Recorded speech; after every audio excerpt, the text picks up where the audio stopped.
Rabbit Trails is now officially recording. Hi, Garrick Reckner. 2022. Today is 2022. It's sunny outside. Life is good. Yeah. You doing all right in Granada? It's chilly, but we're good. Yeah. It's not cold. Yeah. Do y'all have a lot of pomegranates? Isn't that what Granada is? Granada is a pomegranate, yes. Do y'all have a lot of them? Yeah, there are pomegranate trees and stuff right there. Yeah. There's a lot of pomegranates used in some of the more like kind of traditional cuisine. Yeah. Yeah. We have the right south of here is the Costa Tropical, which it would translate as tropical coast for those non-Spanish speakers. If Spanish is so easy, why am I having so much hard? It was such a hard time. You can get to this level of like understanding and kind of you think you're halfway decent. Although there's some words that you gotta be really careful that sound like English words but are not. I mean, totally different things, which I've learned a lot of the hard ways. But anyway, the Costa Tropical is the only subtropical part of Europe, and so there they grow tropical fruit year round. Mangoes, avocados, chirimoyas, pomegranates, things like that. I don't even know what a chirimoya is. Is that a mythical creature, kind of like the what do you call that creature that's like half coyote, half beast? What is it? Chupacabra. Chupacabra. The chupacabra is not mythical. It's a real animal that roams the wild deserts of Texas and northern Mexico. We've now reached peak conspiracy theory. Sorry, yeah. Oh goodness. Well, let's just launch into it. Let's just go into it. I'm in the mood. No banter. We've already got the chupacabra. How much lower can we go? Here we go. Okay, so you and I have this recurring conversation. Yes. Working for an organization whose stated goal is to launch movements everywhere, which is a noble and worthwhile goal. Yes, of course. And we that's what we're trying to do. Believe wholeheartedly in that. Yeah. So as we think out loud about today's subject, let me just disclaim here first. This is not a critique of organizations wanting to start movements. Not at all. Yeah. We're at the pinnacle. We're at the pinnacle of that. We are in. we have devoted most of our lives to being in an organization trying to start moving. Yeah, but if we don't believe in that, then we're at the pinnacle of self-loathing. Yeah. Okay, so, but there does come a little bit of how do you say, dissonance? Maybe, I don't know what the right word is. So maybe we just process it out here and then we'll figure out the right word. But like, there's a lot of dissonance, I think, sometimes when we think about, okay, we want to start a movement, but sometimes the things that we need to do as an organization can be at odds with the things that we need to do in order to start a movement.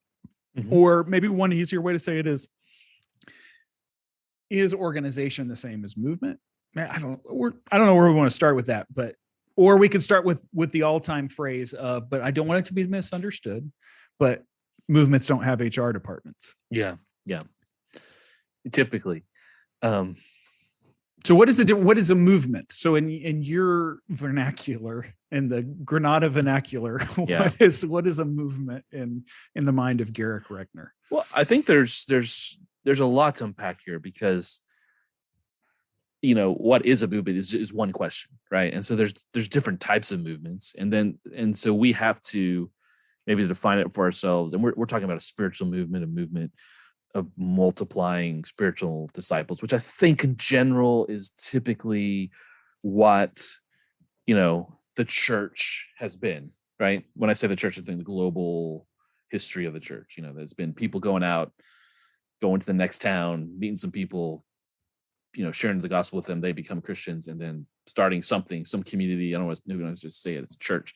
And then it kind of keeps spreading like that.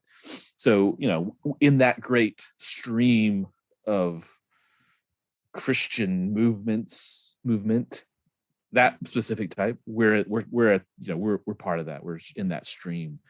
Of course, obviously, there was other movements which are like more political, a movement that is political, a movement that is, it could still be religious, but is more maybe both based in getting people to take direct action with issues of justice or issues of compassion. I think that there was, I would say, it seemed to me in the like early 2000s when there was kind of the AIDS crisis, a lot of Christians, led by Bono, Bill Hybels, the Saddleback guy, Rick Warren, World Vision. Say Bill Hybels' name anymore? Yeah, I don't know. He's a bad guy, but he did help out a lot of people in that sense. Life is complicated. That was my thought.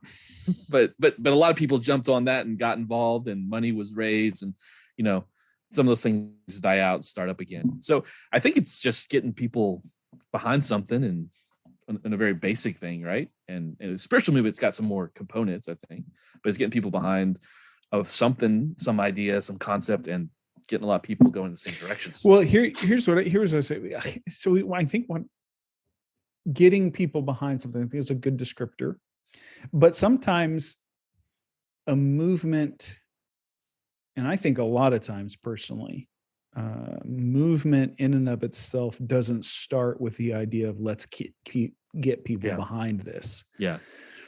So I think there's an organic nature to, or organic in a literary term, not in an actual term. So it doesn't mean plant growth.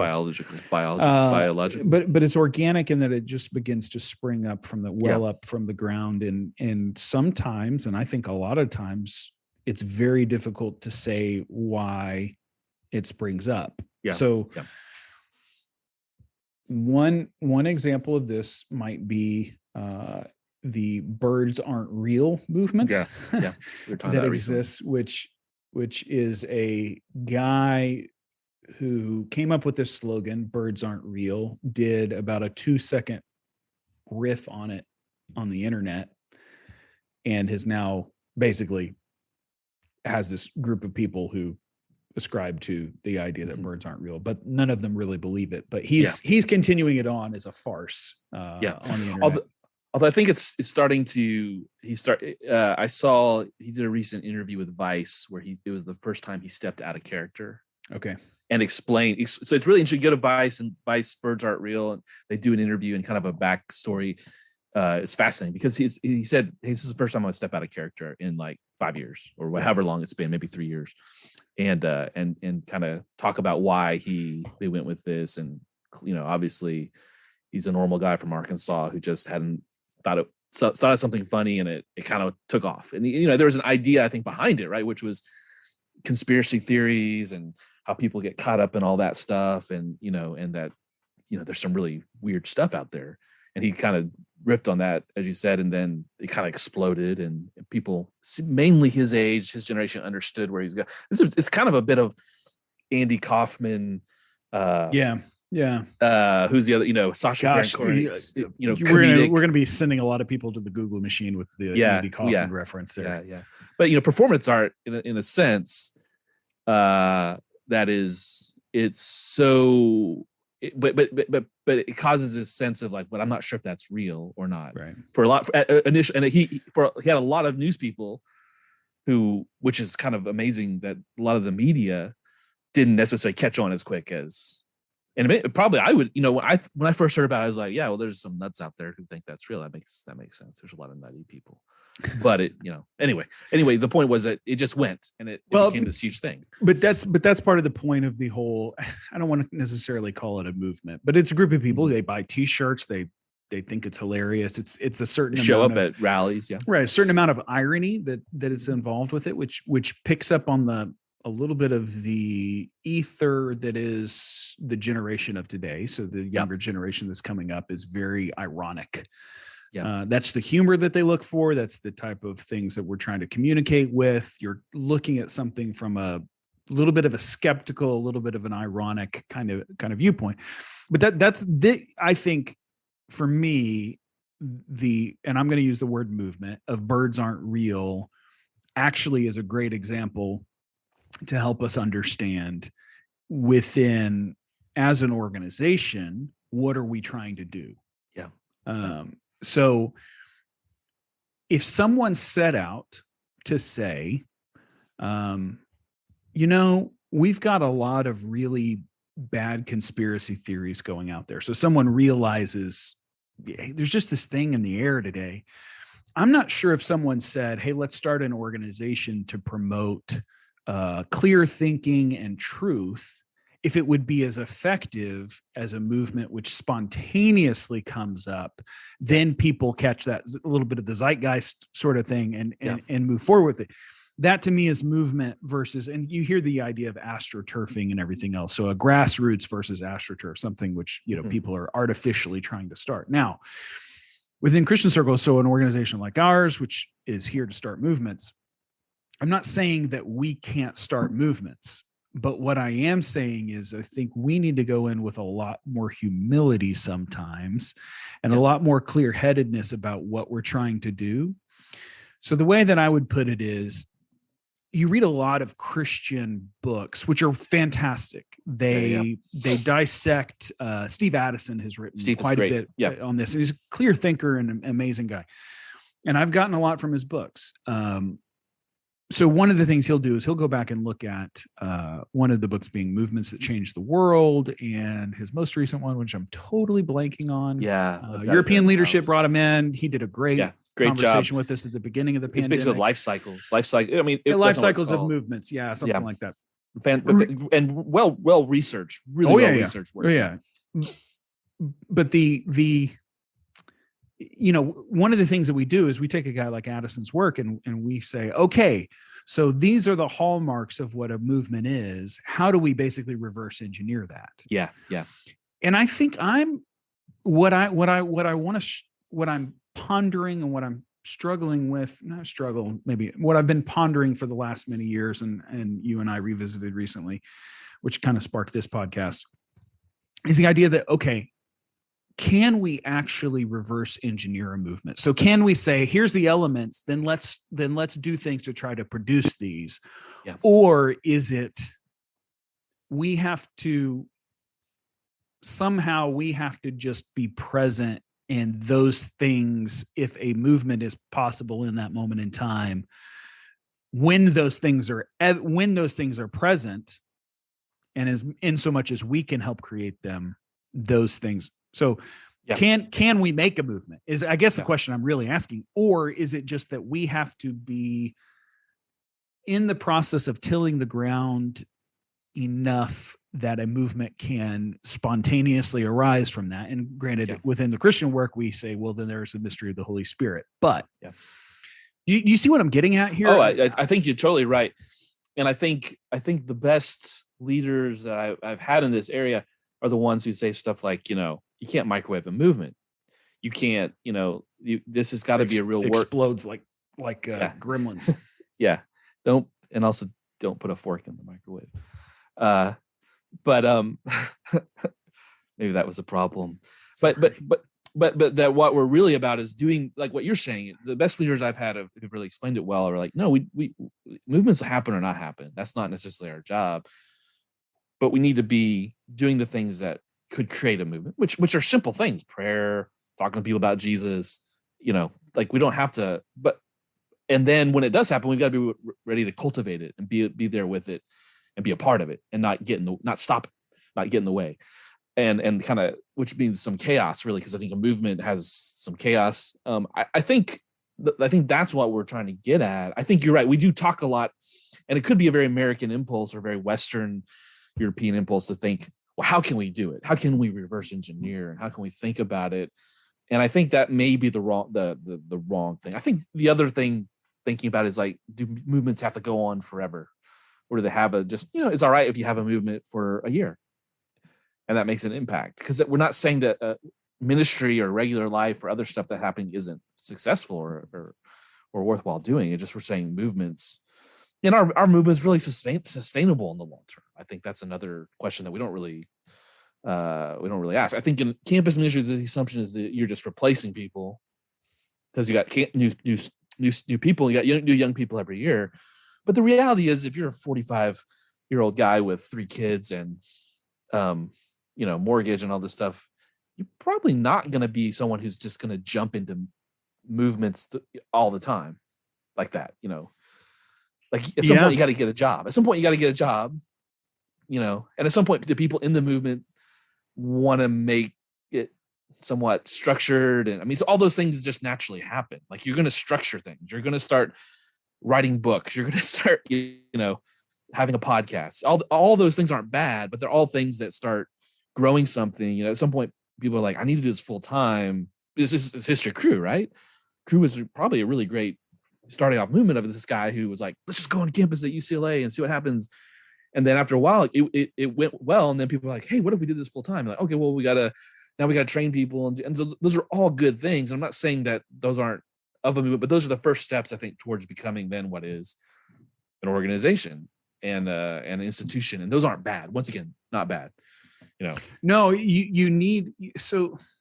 Because you need those at some point.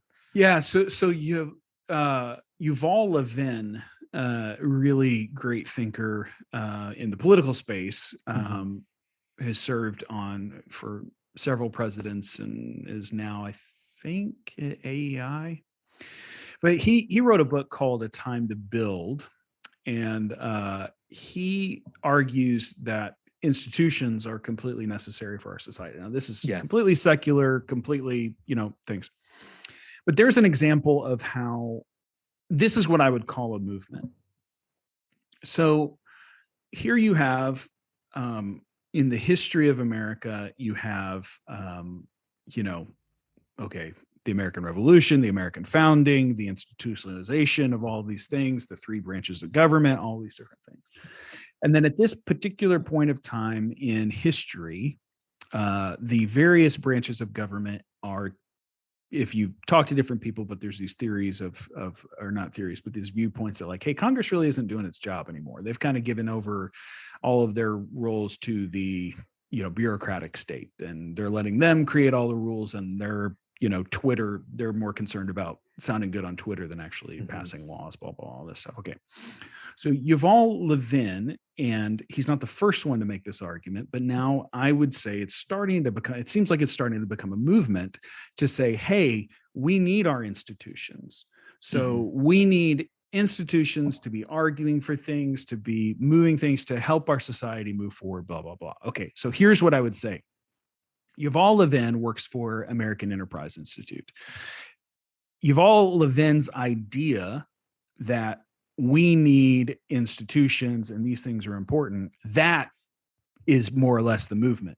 Yeah. It's the idea. So in some way, I think movements are ideas. So the movement of Jesus it's not just an idea, but it's a person, right? Yeah. But it's the idea of, hey, there is a king. Because of his life, death, and burial, resurrection from the dead, you're forgiven. You have life, and you anticipate life in the world to come, and he's going to come back and he's going to make it all better. That's an idea. Well, once that's not contained by one institution or one organization. Yeah.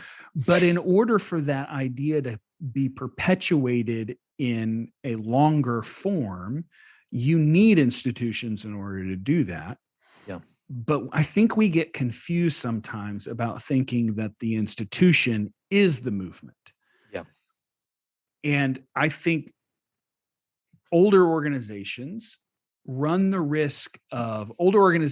denominations, older things, run the risk of suffocating out the movement of the moment because they're trying to preserve the organization rather than the movement. So, it's instead of inspiring, like sometimes I wonder, well, what if as a staff guy here in Spain, I inspired someone who created something new that created this incredible movement in which thousands of people came to Christ, but who didn't want to be a part of our organization. Yeah. How would I feel about that? And I think I would go, I think I did what I was supposed to do. You did what you're supposed to do. Exactly. But that's hard for us, I think, because we go, but no, I mean, I like the organization I work with. I want to see it perpetuated, and all the DNA we have and all the values we have are really good. Yeah. So I think there's a tension there that we have. Yeah, I think there's a definite tension that we have to be careful.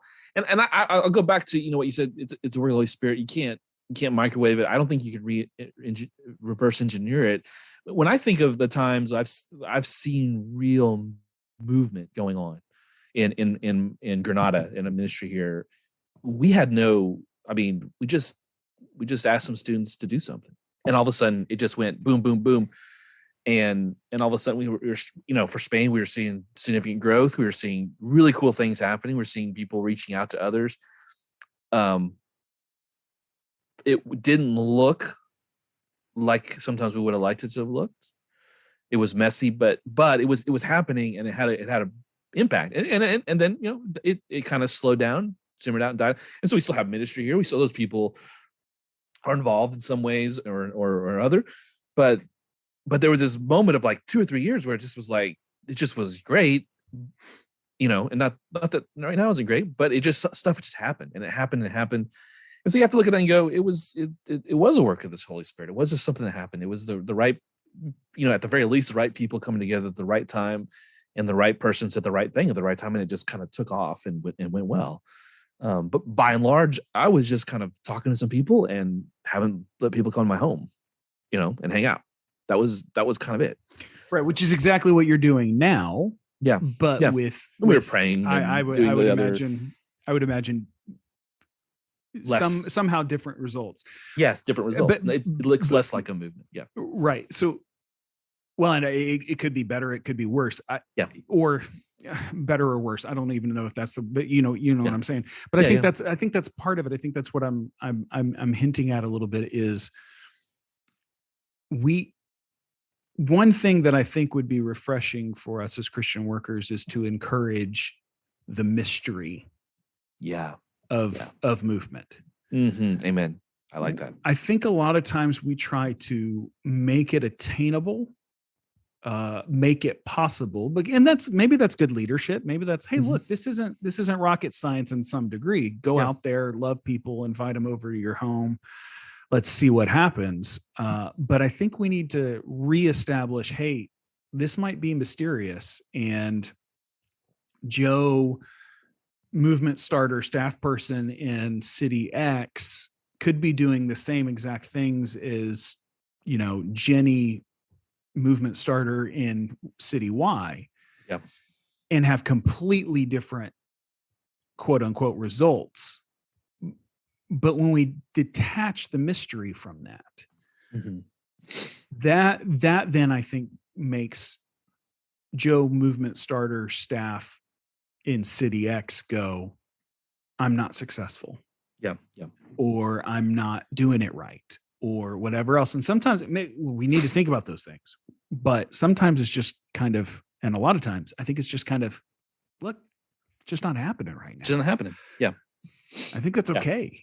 And I'm 100% in agreement with you. And I think, if I think Crew has walked a good line here of here's what you can do. And let's celebrate movements.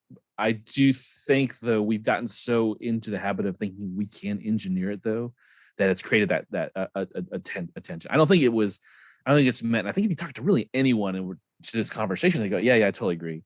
But how it comes out as an organizational structure sometimes. And then I'll go back to this. This is kind of one of my pet peeves is money plays into it a lot. You're raising funds to say, and I've been guilty of this too. We're going to do this. We know if we do this here, it'll be a movement. And so I need your money to do this. And so we play a little bit loose and fast with some of those terms and even what do we really believe? I don't want to blame anyone here. It's just the system that has kind of been created, which is, we need money, lend people who want to give, but they also want to give to the right place. So it's this weird tension when I think sometimes we just need to be honest and say, this is what we're going for. But yeah, I don't know if we're gonna get there. And I think most givers and donors are happy. We're fine with that, to some degree. To say like, well, as long as something gets done, something is tried, then we're in good shape. But I think in that whole structural situation, because you and I both felt this of like, well, we did this here. Why are you not doing that? Why is that not happening for you? Or the assumptions that underlie some of that, you sometimes pick up. And I think we need to have more of the freedom to just be and trust the Holy Spirit to do something, and trust that ministry also is fun. It doesn't have to be a movement. And then I think the other flip side of this is sometimes I've seen things that are called a movement that I'm not so sure. Yeah. Well, it's not bad to be doing something that isn't present a movement. Yeah. It doesn't mean you're doing the right things. It just means don't be confused that this is okay. Like don't think that it's wrong because it's not quote unquote movement. Yeah. Exactly.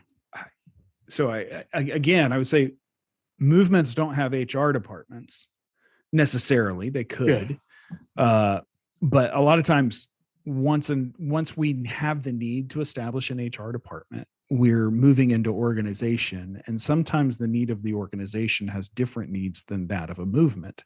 Yeah. That doesn't mean that the organization isn't necessary, good, and noble, and needs to continue. It does, but the movement shouldn't end with the organization. That organization exists to do certain things. Yeah. That we, in some sense, or in many senses, movement has to be something that you're giving away. Yeah.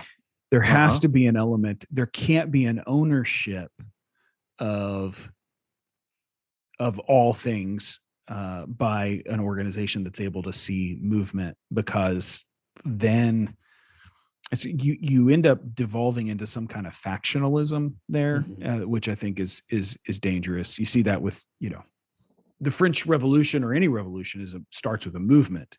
Yeah. But where revolutions go awry is once the factionalism comes in and everyone starts saying, you're not part of the movement. We have sole ownership of movement ideals. Yeah. Yeah. And these are the movement ideals. And anyone that's outside of that, the whole, fascism and communism, yes, there are differences, but at the end of the day, they weren't that different. They just decided to say they're not of us. And Jesus gets on his disciples for that. Yeah. Lord, we stopped them because they weren't of us and they were casting out demons. And Jesus says, what are you doing? Yeah. It's okay that they're doing that. There are people who are not of us, who are of us, or for us. I think I don't know probably enough to really get into details, but I think Alpha is a good example of a movement. Yep. And if we had our friend, crap, I can see his face and now I can't remember his name. Callum Lindsay from Edinburgh, who works for Alpha. But curiously, I don't think there's a lot of Alpha staff. They're about getting materials to churches and other people. They have a lot of volunteer. And Callum's not even paid by Alpha. He's paid by he's hired by a church in Dallas who gives him time to do it. Right, 50% of his time's preaching, teaching, and working in the church, and 50% is trying to get other people to do Alpha. And so there's this. It's a very loose movement in that sense. I think but it's given away. The idea of Alpha is this is for whatever church, whatever person to use. It's not a. There's a lot of not a lot of control. Not a lot of control. Yeah. But it has gone well beyond its own scope, in the sense that how many churches are use it, how many millions of people have been through an Alpha course, how many other millions have led Alpha courses. So it's gone well beyond, if you want to get really, technical, it's probably the next, if the four spiritual laws were kind of the big innovation movement, right? Which Cru kind of picked up on, and a lot of other organizations. What was Evangelism Explosion? These kind of things of like getting people to go out and share their faith, which is, if those were similar kind of movements at some point. Just if we can just get these books and this training to as many people as possible, it'll reach the world. Now it's the Alpha's maybe gone to a different level with that as a movement, where this one's kind of slowed up a little bit because of what Steve Addison would say sometimes, it may be a crystallization or a hardening of focusing only on the tool. So alpha will have probably that challenge at some point, right?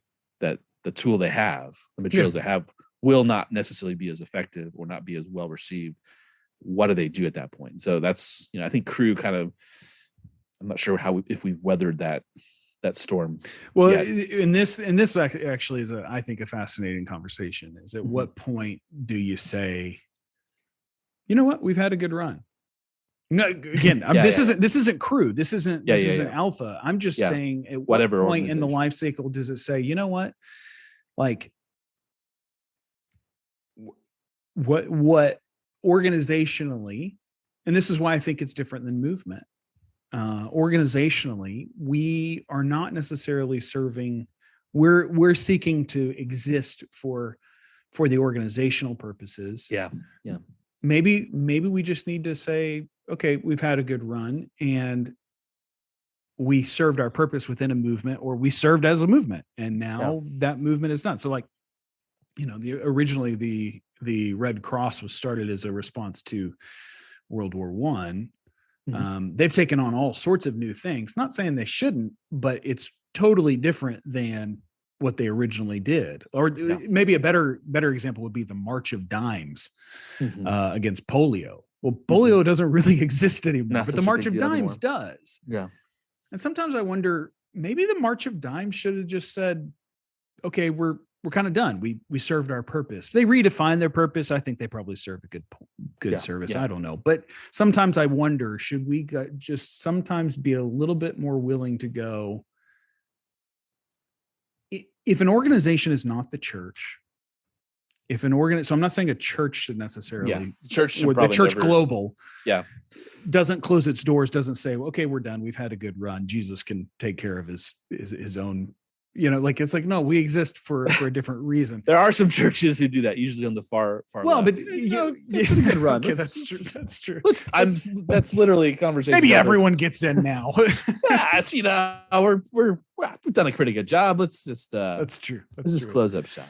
It happens, but you get what I'm saying. Sometimes I think we need to be willing to be brave to go, okay, we're going to make space for the next movement of whatever it is, and that's an okay thing.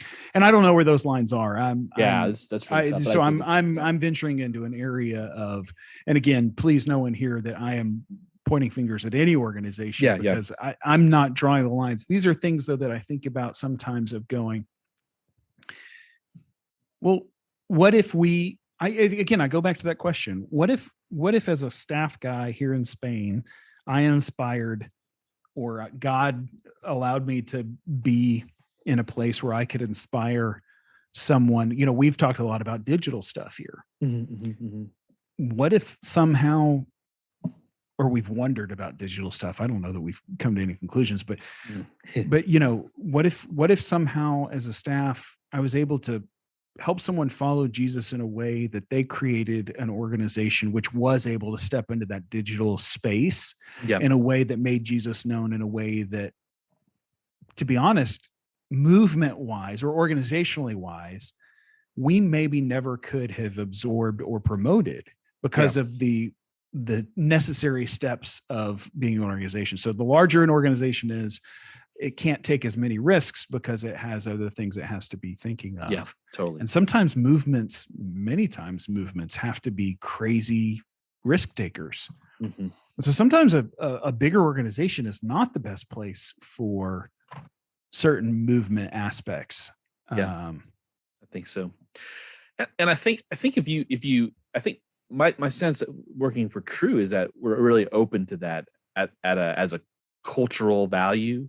But I think what is hard when it gets played down, is it sinks down into more local levels. It's not as easy to do those things.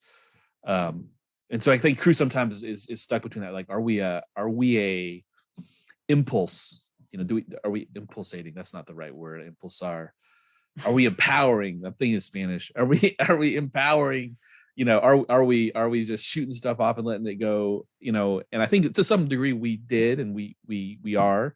And I see churches that sometimes do that, willing to take those risks, but it's tough, and it takes really good leadership, and it takes really good discipline, because it's always easy to go, well, these are my people now. This is what I want. This is, move. Let's move you over here into.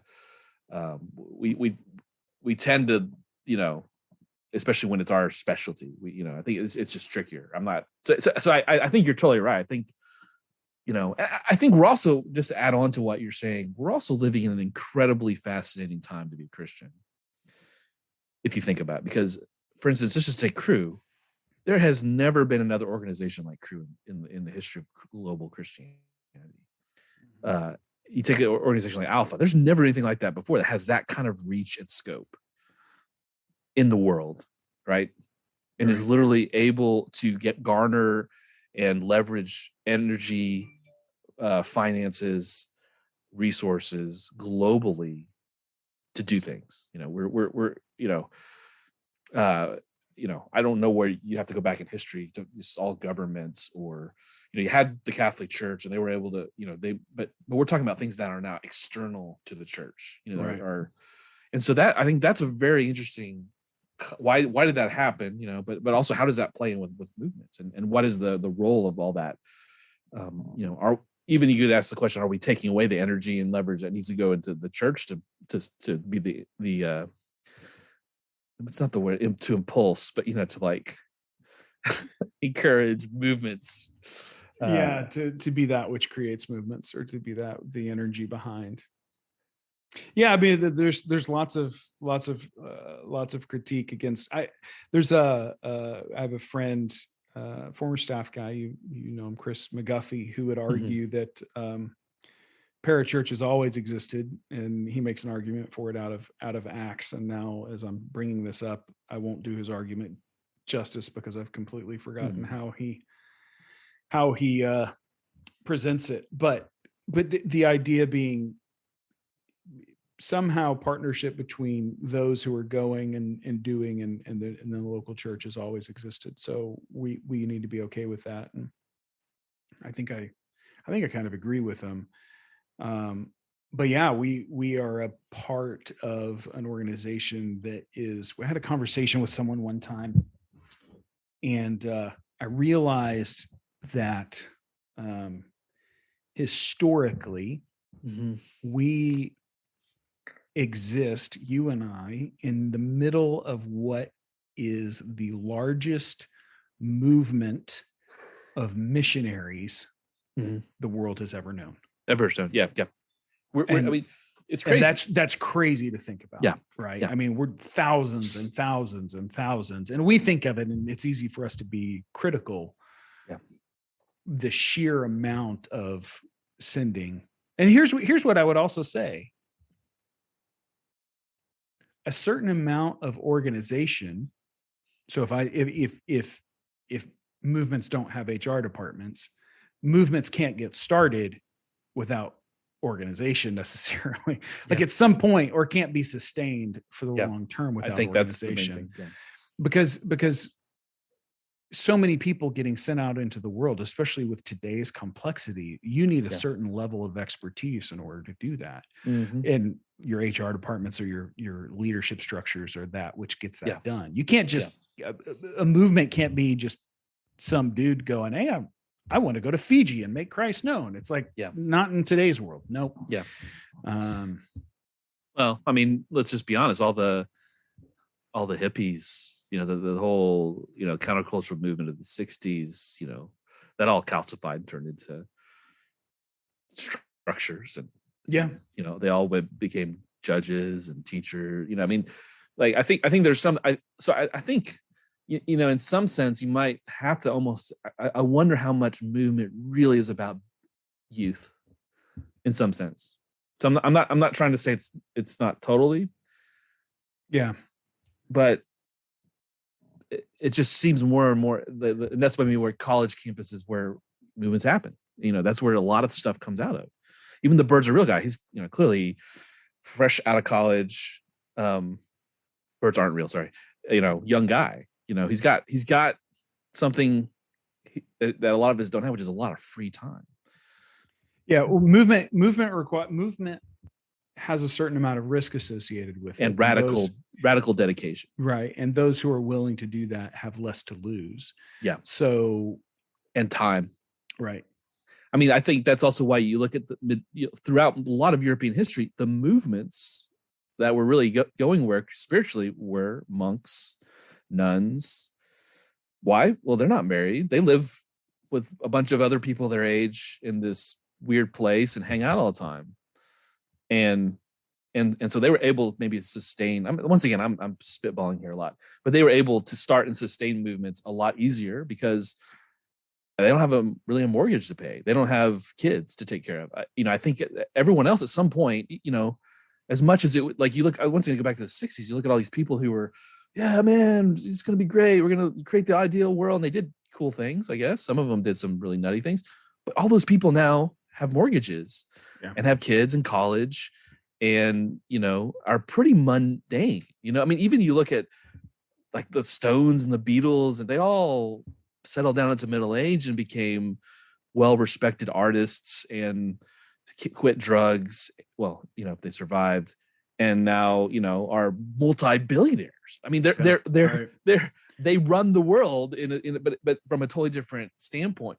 So there's just a natural order of things, I think, as well. And so real movements take some radicalism. And I'm not saying I'm not radical. I'm not saying you're not radical, but I can't go, I can't be like the disciples. I can't be like when I was 22 and someone said, hey man, why don't you go move to Estonia and do this? I could do that. I could say, yeah, sure. Let's do that. I had nothing to lose, Chris Christopherson song we talk about a lot, freedom's just another word for nothing left to lose. Yeah. And so I think too, there's that. So that's great with working with students because they can go do that stuff. But the reality is I have to be content with kind of being now more and more of just, I'm the person who's kind of around to facilitate. Well, and that's so much of Paul's point in Corinthians 7, right? About marriage and about being single and about being available for the Lord, that when you're married with, and you have a family, you have to be concerned with the things of that family. When you're single, you are free and available and to focus on other things. And you got a 401k fund. Come on. Right. So, but I mean that is the truth of the matter. And so there needs to be a certain availability. One way to think of maybe movements, and we can maybe draw this to a close, but one way to think about it is common among Christians today to think of the Bible as narrative and story arc, as a library of books that is telling one story, and then a desire to understand all of those pieces. Yeah. I would say that idea is a movement, that it is something, but you can't pin that movement down to one organization. Yeah. There are organizations which perpetuate that movement. So one of them would be the Bible Project, which is a fantastic project and organization. They have people who work for them. They have 401ks. They have an HR department and all these things, and they're creative and everything else. But you can't contain the movement to see the Bible and understand the Bible as it's historically been, as a narrative and as, a library of books, which are all pointing towards one cohesive story. You can't pin that down to one organization. No. But where would we be in that movement and that understanding without organizations like the Bible Project? Yeah. Yeah. And in a sense, they're so this is what gets tricky. In a sense, their stated desire, their stated mission is movemental. If I can coin a word, it's movemental. It's in the movement. It's movement driven. Whether they are in fact a movement, So I think maybe that's where Crew is, or we our stated purpose is create movements, and with the chaos of all that, everything that goes along with it, we're happy with it. But we have to remind ourselves still that we're that's where we're trying to go and trying to do. But we are an organization, and because that organization is big, we have this opportunity to start movements in a lot of places. But what does that really mean? Then I guess that's then the question. Well, yeah, maybe that brings us back to the point that movement has mystery attached to it. Mm-hmm. Yeah, we can't bring it back. We can't dissect it so much so that the parts, but we can't recognize the whole because we've just dissected it to the parts, and we've broken it down to the molecular level. It's kind of like the human body is made of cells, but if you take those cells and separate them out and go, aha, I understand how to make the body, you've completely killed the body. Yeah. At some point. So in some way, there has to be mystery attached to movement. Yeah. There can't be complete ownership of movement. Yeah. But yet we need organizations and people involved in making and keeping those movements going for the time in which that they need to be there. Yeah. Yeah. I think that sounds like a good landing spot for the time being. I think if I could say anything to finish up is, I know a lot of people out there sometimes, maybe especially if you're a little bit younger, have this, and I still have it. I'm like, I want to see something happen. I want to see God start this movement that spreads all across Spain, and I think we have to remember that that's the key, is that we're not in charge of that. That's God. That's the Holy Spirit's work, and it's clear in the Bible. The Holy Spirit does all that stuff, and we're just to be here, be a part of it. And we need to step back and realize we're not as smart as we think. We're not as awesome as we think. We're not as holy as we think. But God still uses us and allows us to be a part of things, and those to be a part of people's lives. And whether something amazing, spectacularly spiritual movements going everywhere all the time happens or not, that's not necessarily something we need to worry about, I think. Yeah. And it's all right if it's not, and that doesn't mean what we're doing and the impact that we're having right now isn't worthwhile. I think we can get caught in that trap. I think, look, if someone is involved in ministry, keep doing the things that we know allow for the most explosive growth to happen. Mm-hmm. So if explosive growth of people is one of the signs of them is, white hot faith and a commitment to prayer, well, then by all means, try to create conditions where white hot faith, and find people with white hot faith and who are dedicated to prayer, those being two of the things that Addison points to. Don't do things to squelch that. Well, movement just happens. So no, be involved with those things. Yeah. But also don't think I have to make the white hot faith. There's a mystery to that. Yeah. And we don't have ownership of that. But we make Christ known in the places where we are, so that those who would have that white hot faith with us would join. But we don't have complete control of that, and that's where it's a mystery. You know what else is a mystery? What?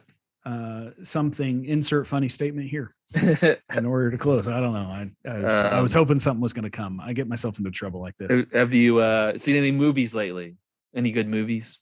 I watched a documentary on Franco. Oh yeah, that was fascinating. I bet. But I haven't watched any. No, I take that back. I started like 10 minutes of one of the Thor movies. I decided I need to go through all the Marvel movies in order. I haven't seen them all. Yeah, I've seen some of them. And I'm not a big Marvel fan. I mean, I don't have anything against it. I just haven't gotten into it as much as other people. I get a little bit bored by it. Yeah, we started. We're gonna lose listeners for that comment. Of all the things today we said, we're gonna lose them for the Marvel comment. Yeah, I'm a Wes Anderson guy. Wes Anderson and Marvel are pretty similar, right? I mean, have you seen that? Some people have done some knockoffs of like if Wes Anderson on YouTube, like if Wes Anderson directed a Marvel movie. Really, I got to check that out. You got to send me or X-Men or something like That's it's a superhero awesome. movie. So they're pretty funny. I mean, obvious kind of clear tropes, but that's hilarious. Well, Well, good conversation. Go Yeah. out there and start a movement, man. Just do it. I'll Just send you do the it. ingredients list, and Send you me just the pick those up ingredients. at the movement grocery store, and Yeah. everything should be okay. Don't microwave it though. Don't microwave it. Explodes like a gremlin. Wait, was that a scene in Gremlins? I have this in my head that I throwing a believe gremlin so. in the microwave. I believe so. That is a seminal 1980s movie. Kind of movies are being forgotten. Gremlins 2 not so good. Some movies should be forgotten. Yeah, but Gremlins was good. But I don't really remember it. So maybe I don't remember it either. So, but I remember there's one that they did kill by I believe putting him in a microwave. Yeah, and he exploded. But just as most, micro like us, there's all that great scene in Arrested Development. That the family has the lawyer who played by Henry Winkler. Yeah, and he's a horrible lawyer. And he shows up and I'm not really prepared today. And he's like, he puts a Twinkie in the microwave and it's exploding, and he goes, I really wanted that. It's like the worst lawyer ever. That show is just I need to watch it. ridiculously funny. All right, well, Garrick, pleasure to talk to you, my friend. Yes, we were going down some rabbit holes here. Yeah, well, that's the Rabbit Trails podcast. Yes. You get what you pay for, people. Get what you pay for. until we see each other again. Hasta luego. Hasta luego. Adios.